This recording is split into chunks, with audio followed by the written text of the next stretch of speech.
So Gio is our local poet. He is amazing. He has been working with us for many years, I think an OG as well. Yes, so give it up for Gio. Thank you.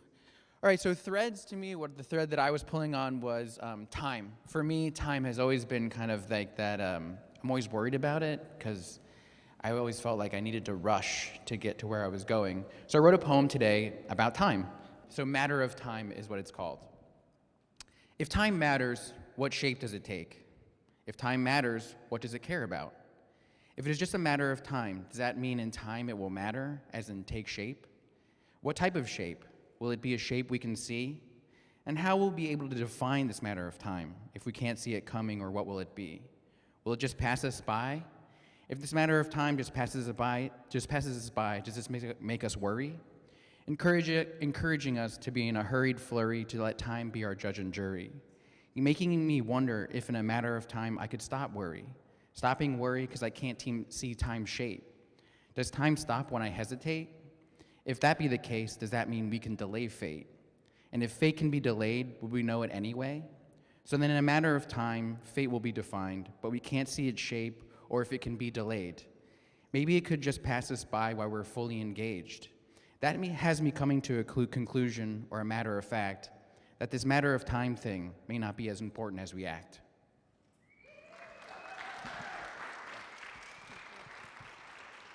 Always special when Gio joins us. So we'll always post about the events that he's at, and we'll have many more other creatives that will join us for next year's roster as well. So thank you, Gio. All right, and now that brings us to our theme for this month. So for those that this is your first time with us, it is a global theme. So all 200 of those chapters, we're all celebrating the theme of thread this month, but we all take a different kind of approach to it. For me, for our chapter, I was really excited to work with a fiber artist, is really what I was looking to do, have someone who works with something tactile. And I was so very lucky to know someone in my life who is not only a badass boss as a marketing director, but is also a fiber artist, a very talented one. And so when Thread came up, we planned this. I think we've been waiting a year to have her come out and speak on this. And so it is long awaited. We're so excited. But first, the illustration. So this theme comes from the Derby chapter in United Kingdom, and so this artist is also from Derby, Carla D, and she created this. All of the illustrations and art that you see each month that go with these themes come from local artists from the chapter that chose the theme, which is also just so cool as far as Creative Mornings goes. So drum rolls, please, as we allow our speaker, Callie Hawley, to join us. Woo! Hello. Callie is the marketing director. Hi. For Articulate. And she is also the owner and designer for, I know it's a little hard to see, but owner and designer for the Morning Crafter. So she has lots to talk to us about today, but thank you for allowing us to be here. And without further ado, Callie Hawley. Thank you, Bree. Thank you, thank you, thank you. I just want to say thank you all so much for having me. Thank you, Bree and Zach and the whole Creative Mornings crew. Can we do one more round of applause to just thank this crew for the whole year? I cannot believe that we're closing out Creative Mornings 2024 and that I have the honor to speak with all of you today. So I want to start by talking about how I got here today, and it is not the traffic that we sat in on the way to Ybor, which was actually way more than I expected today. So funny story is that Bree, as she mentioned, she asked me a year ago to speak for this particular event. And so I was like, oh my God, you don't want me. Don't do that. And she was like, no, really. You work with yarn all the time and you have a lot to say. And I was like, no. And she's like, please. And I said, okay, fine. And that was a year ago because that was future Callie's problem. I was putting it off, right? And so I went ahead and I said, I'll deal with it later. So then I started coming to all of the Creative Morning events this year, and every time I saw a speaker, I was like, oh God, that's really good. It's future Callie's problem, it's not my problem. And so as it started getting closer, I had that oh shit moment that I had to really do something about this. And so I will tell you all that there is an imposter among us, and it is me. I'm the imposter, hello. Has anyone ever played that game before? It's so fun. I haven't played it in a long time, but I used to play with some friends from work. But anyway, I am having a severe case of imposter syndrome today, which I think we can all relate to in our creativity and in our lives, that it is so common to stack ourselves up against each other. So as I was putting together this speech and it started to take shape as this imperfection fueling creativity, I was like, all right, Callie, take your own advice a little bit and try to just come at this from a bit more of an imperfect stance and figure out how we can work together to be creative. So we're going to talk a little bit about that today, about how this is probably going to be a little messy. It's probably going to be a little tangled. It might be convoluted, but that is just the lot in life that we have. So a little bit about me. I wanted to talk about how I am a creator in all aspects of my life, and the two things that I am the most proud of creating are these two little humans here. So our oldest, Pikachu, he came along in 2019, and then our youngest, the Witch, came along in 2022. And what's been really interesting and fun that my husband and I both have had to experiment with this last 6 years almost has been creativity and how we communicate with each other, but also with our kids. So when our daughter came along, everything we thought we knew about parenting, out the window. She is such a different child than he is. And so we've had to get really creative with like the things that we did before don't work currently. So we have to try it all over again, which has been really fun. Another thing that I create in my life, as Bree mentioned, is a lot of yarn stuff, and we'll use that as like a huge metaphor for today. I started crafting when I was a child. I learned to crochet when I was 5 years old from my mom, who's there in the front row. Hey, Mom. She's an amazing oil painter, if anybody wants to talk to her later. But I started creating yarn stuff when I was a kid, and then I started my business about a decade ago in 2013. But it has taken many like shapes and sizes and changes since then, and it really settled itself into what it is today in 2020, where I started designing crochet patterns, which is kind of my whole shtick. And then the other piece that I get to create in my life is like my day job. So I get to lead this incredible team of content marketers. I work in corporate SaaS software companies, fully remote, which is really nice. But these are the incredible team of women that we get to work with every single day. And what's cool about that is that we're in like corporate parameters, so we don't get to be very creative. But that actually is an exercise in creativity itself, because we have to figure out how to work within this tiny little box that's been set for us and still make it work. This is the agenda of the day. We're going to just skip past these. It looks long, but I promise it's going to go hopefully pretty quick. Okay, so we're going to start talking about metaphor for creativity in life today, and we're going to talk a lot about yarn, and we're going to use that as our metaphor. So I want you all to kind of picture this time and place. You sit down, you've thought of a project that you want to work on. You've been scrolling Pinterest for days. And if you make fun of me for using Pinterest, I'm upset. It is my rock. I love Pinterest. Pinterest has never steered me wrong. But you find your pattern, you decide, okay, I'm going to work on that. And then you go out and you find the yarn. Maybe you order it from a specialty store, or you go to the craft store, or a friend gives you this yarn, and you have just enough to make the project. And so you sit down and you've carved out what Gio said is so precious, is time, right? You've like found time to work on this thing that you're so excited to work on. And you're like, okay, I gotta find the end of this yarn to start. If you pull from the outside of your yarn, let's talk after, because we are different people. I am a center pull person exclusively. So anyway, that steers me wrong sometimes. So you're pulling and you're trying to find this yarn and you're like, where the hell is this end? And all of a sudden you end up with this, a tangled mess. This is actually not as bad as it's been. So then you have this tangled mess, and all of a sudden your motivation is gone, because now you have to stop this thing you were excited to do, you have to pause, and you have to start untangling this silly little ball of yarn. So I do have some yarn for you all to play with today. You're going to get yarn passed around. Feel free to untangle the yarn as we talk today. At this point, you've been staring at me for the last 5 minutes. You don't have to. You see what my cool jumpsuit looks like. I got it just for this. Thank you. Thank you. Thanks.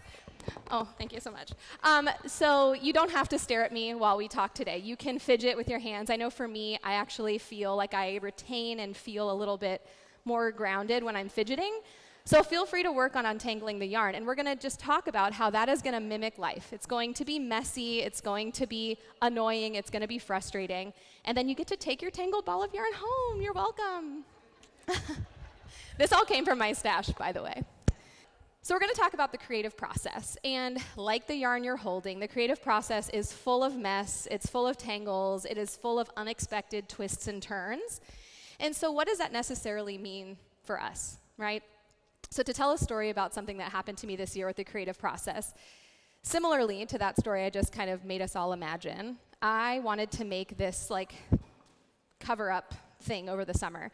Because a lot of you have probably been thinking, Callie, you are a dum-dum because you are making knit and crochet stuff in summer or in Florida where it's like perpetually summer and 1 million degrees. You can't wear any of the stuff you make. And you are right. But there are summer and spring crochet things that you can make. So I was like, ooh, okay, I'm going to make this cover up, and it's going to be like open mesh. It'll go over a bathing suit or with shorts. It'll look so, so cool. And I had a cotton and linen blend that I used for this. And I started it, and it was 2 panels. It was like front panel that you seam together, and then this back panel and sleeves. So all things pointed to like, that would be pretty cool. So I did the first panel, and I was like, this isn't really exciting. It's not very fun and very cool.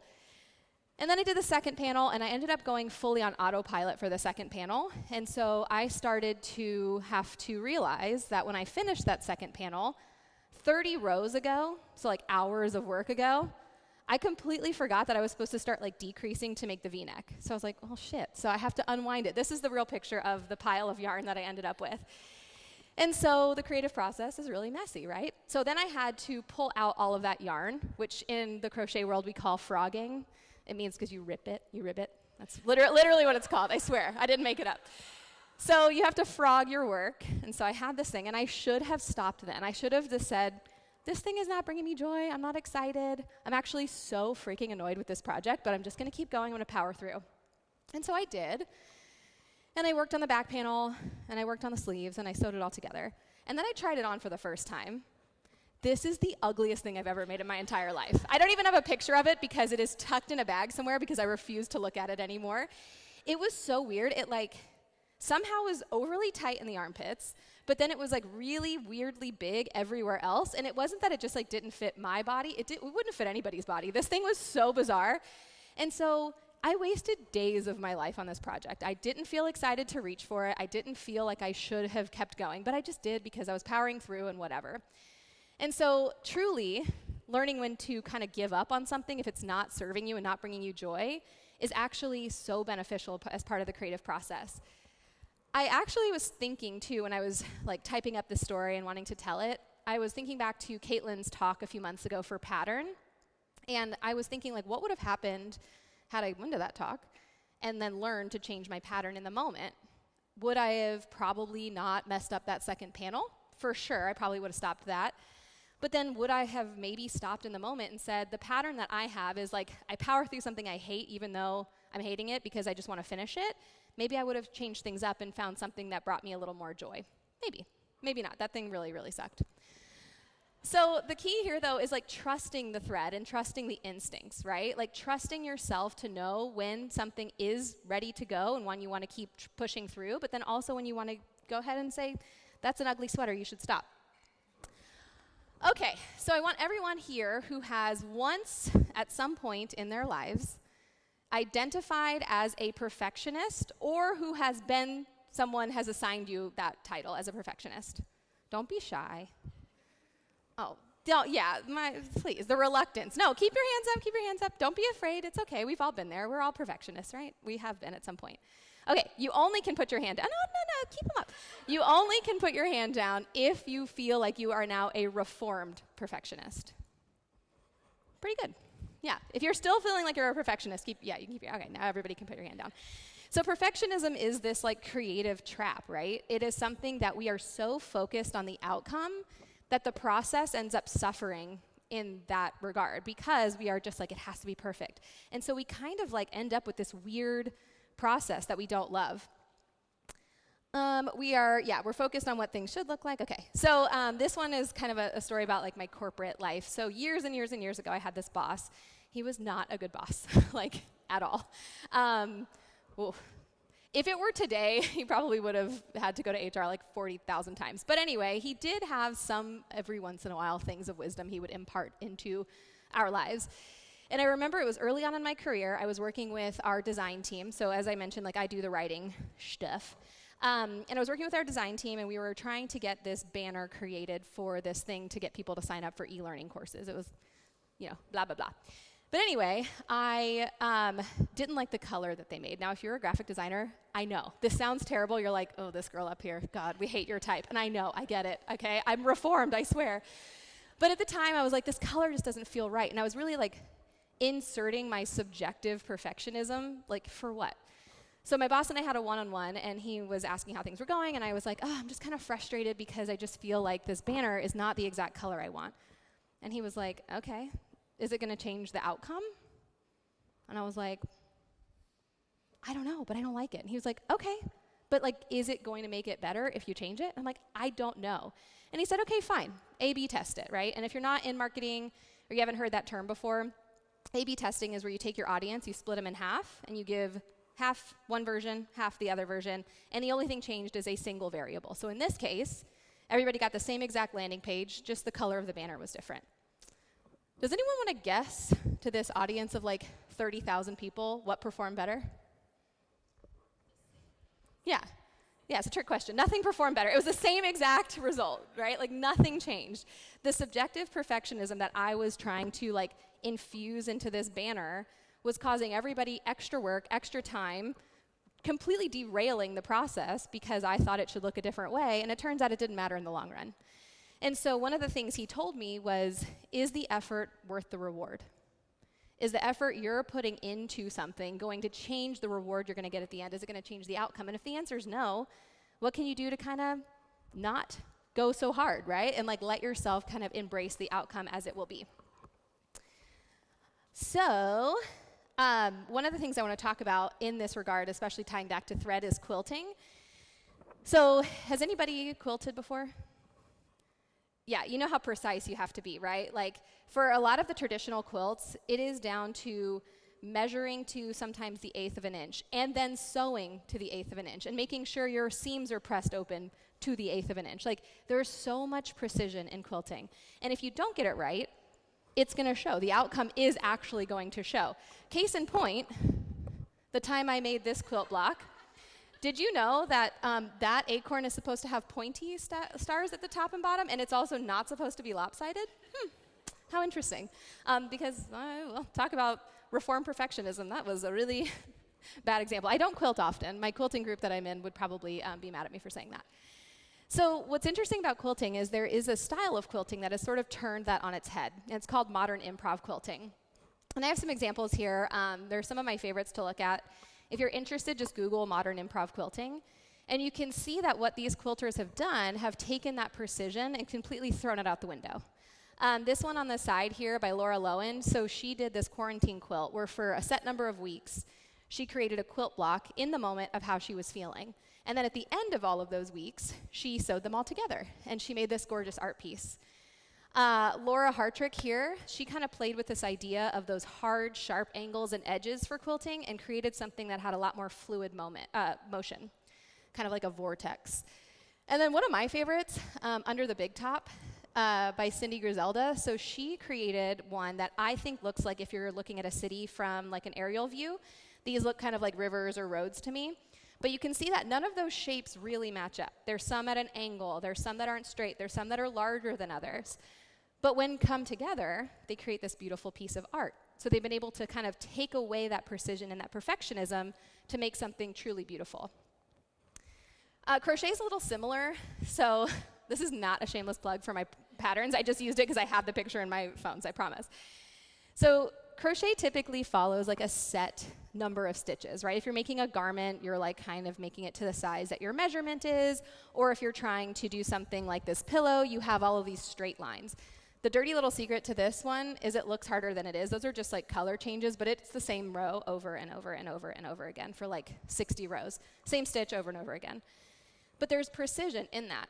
So there is a style of crochet that scares the shit out of me. It's called freeform crochet. And the reason it scares the shit out of me is because I've tried it before. And so you can see that these crocheters have created something that is so wildly different than what you see typically in a lot of these crochet garments. There's nothing that's particularly planned out. So this one by Caroline McFadden in the middle here, this blob. So she has some cool TikToks and Instagram posts that she does like tutorials on how to freeform crochet. And this is where you go in and you just kind of like decide in the moment what you're gonna do. What? Like that is not, that's not okay with me. So I tried this one day. I was like feeling really inspired and artistic and I was like, yeah, I'm gonna go and I'm gonna get my yarn because I have a whole shed full of yarn. And I'm gonna get my yarn and I'm gonna sit at my desk and I'm just gonna like play and see what happens. I think I'm pretty sure like I made a TikTok about this where I was like, I'm trying freeform crochet. And then the next cut, I was like, I failed, I hated it. And the reason I failed was because I went full on paralysis mode. It was like too much freedom and too many decisions that I could make without any parameters where I just gave up because I was like, I don't know what to do and things aren't working out and I'm freaking out. And I just stopped. I will vow to this group here, and you can call me on it, like I will try again. But there is some freedom in being able to just go for it without the fear of things going wrong. I was fearful that things were going wrong, so I stopped. So the idea here is to really trust the thread. And we're going to do a very quick exercise in just a second here. I just want to make sure. Yeah, so we're going to talk a little bit about like what you can let go of. So if you could please break into groups of like 4 or 5. Try to go with someone you don't know if you could. We're going to ask and answer 2 questions of each other. So the first one of those questions is going to be, where are you holding on too tightly? So where in your creative journey, your creative process, your life, where are you holding on so tightly with a vice grip that you can't let go and you feel like you're going to fail if you do? And then the second question to that is, how can letting go open up new possibilities? Like, what if you just let go a little bit? What would happen? Okay, so go ahead and break. We'll do like 5 minutes, and then we'll ask maybe a few people some questions.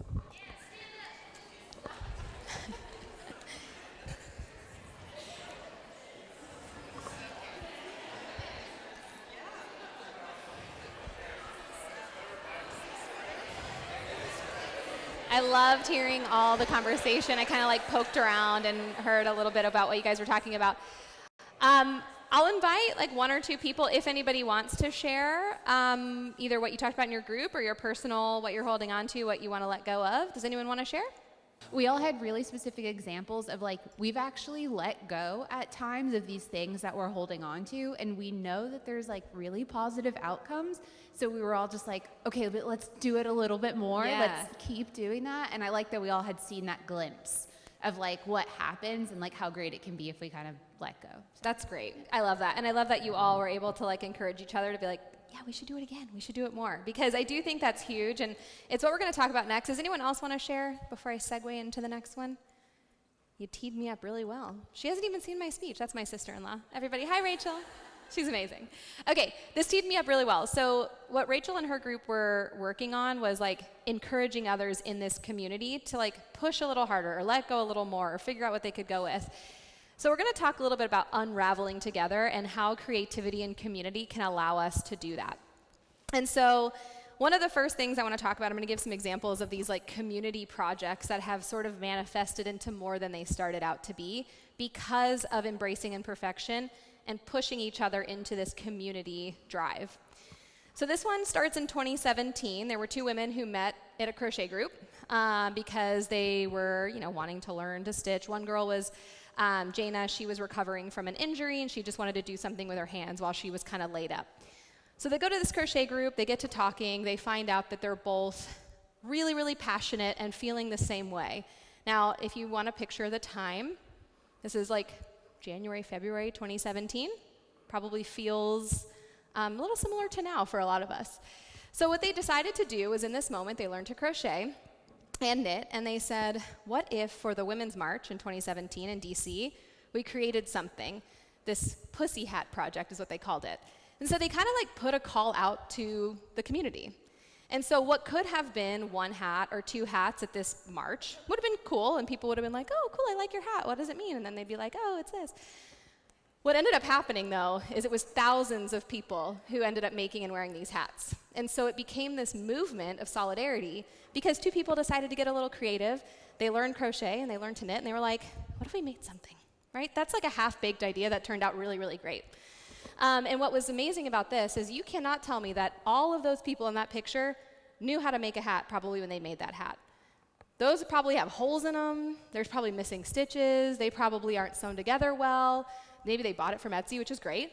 But like, there's a lot of imperfection in that movement, but you can see the impact that it made because community was all together. One that's a little closer to home, a little less, I would say, impactful in that same way, but really special to me, is about this time last year. This is probably before, maybe right around when Bree asked me to do this, so I was feeling a lot of ways. And I was like craving community.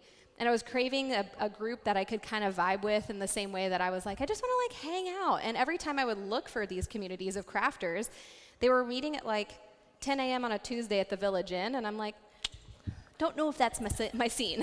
I don't really know if that's the vibe I'm going for. Also, I'm working full time. I can't go on a Tuesday at 10 a.m. to the Village Inn. I also am gluten-free. I can't eat pie, so like I'm not going.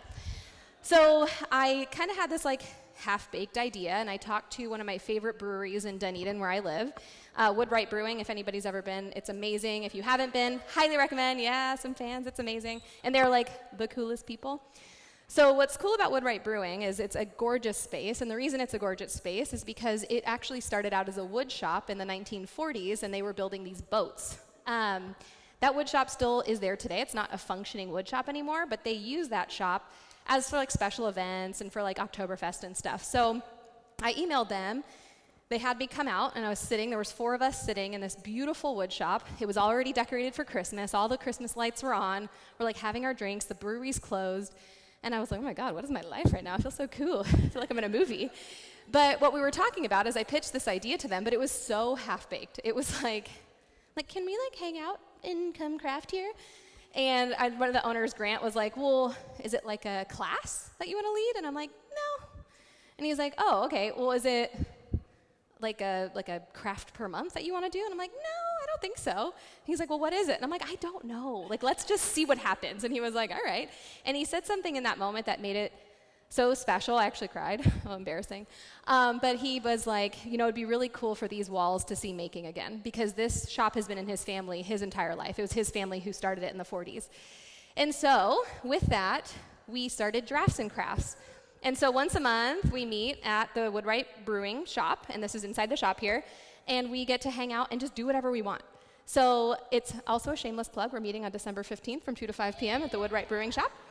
So you can come. But what's cool about this is it is like all walks of life, all crafts, all artists. It doesn't matter what you're working on. We've had people walk in from the day who have just been like out meandering to the breweries. I have like a little free craft library that I supply stuff for people who want to do that, and they just like picked stuff up and started making. And so what this became is a place for people to come as they are, work on what they want to work on, show up as their imperfect selves, chat with each other, and make some cool friends. And I think we've really done that. Actually, one of my Drafts and Crafts people bought me this bracelet that I'm wearing today. So nice, I know, so sweet. All right, the last one I want to talk about, I won't reveal it yet because it's a kind of cool story of how community comes together in this. So there's an organization who is having these calls to crocheters. And so basically they put it out on their Instagram, and you fill out your little form and you say like your experience level. And then they send you an email with a pattern, and they suggest some yarn, and you work on that, and then you send it off, as do 39 other people. And so everybody sends their panel, their 24 by 24 panel, in whatever yarn they kind of want to work with. They suggest, but they're like, use whatever you have, right? And so we all send off our panels.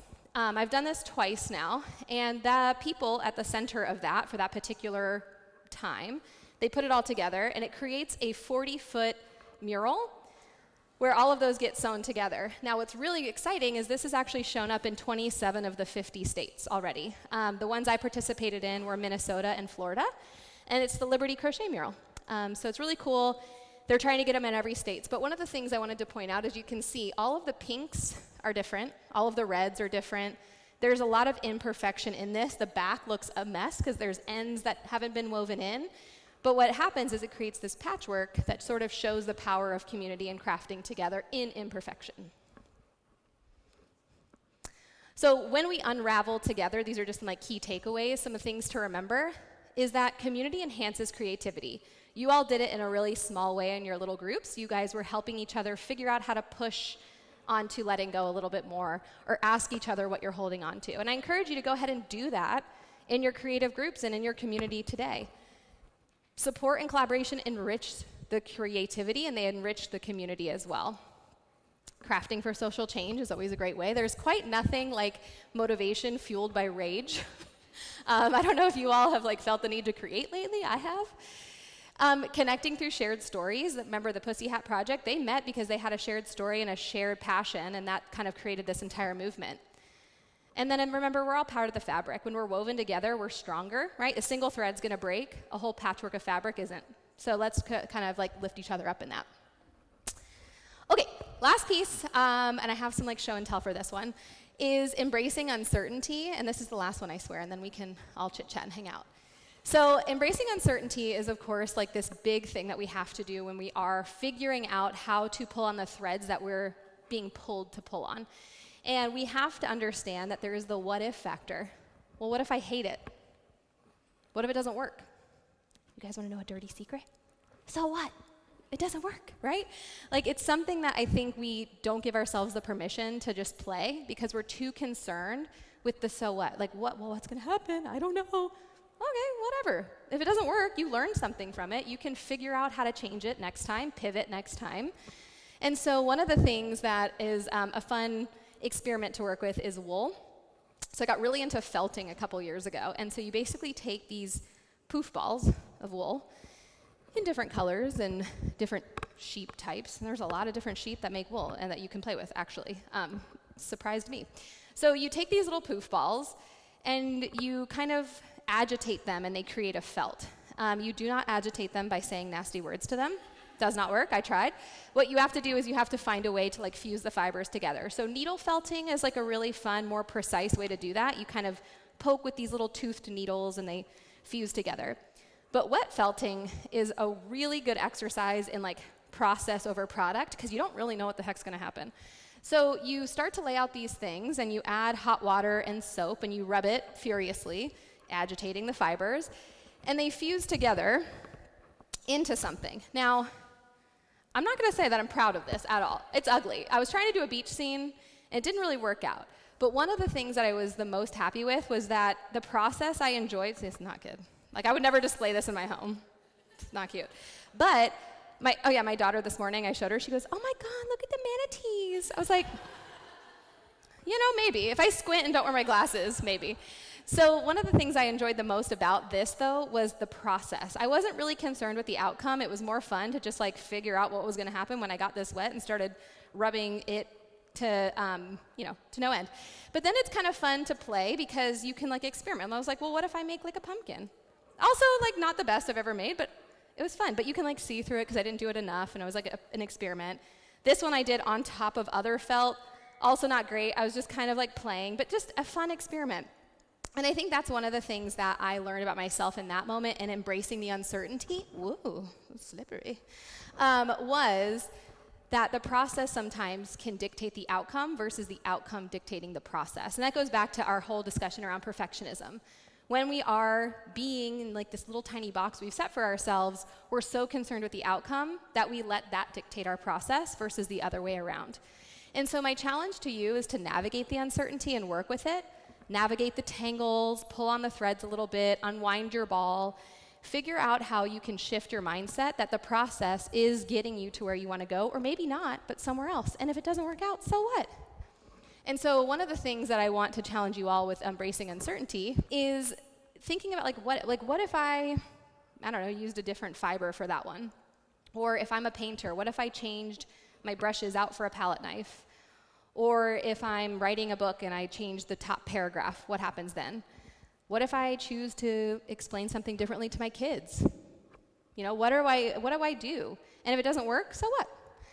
If you ever want to hear a funny story, come talk to me after about the time my 5-year-old asked me what drugs were. I really messed that up. Yeah, really messed that up. Next time when my daughter asks me, I will not do the same. It was a bad couple days. So to close things up, remember that life is really, really messy. We can find freedom in the tangle. We can go ahead and start to pull on those threads. Creativity is so messy, and that's okay. That's what makes it so beautiful.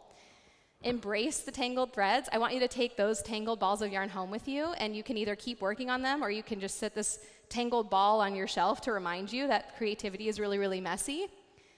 Know when to frog it, right? Know when to give up and just say, I'm not doing this anymore. Lean into your community, use each other, pull on each other, create that really strong woven fabric, embrace imperfection, and let your creativity thrive. Thank you.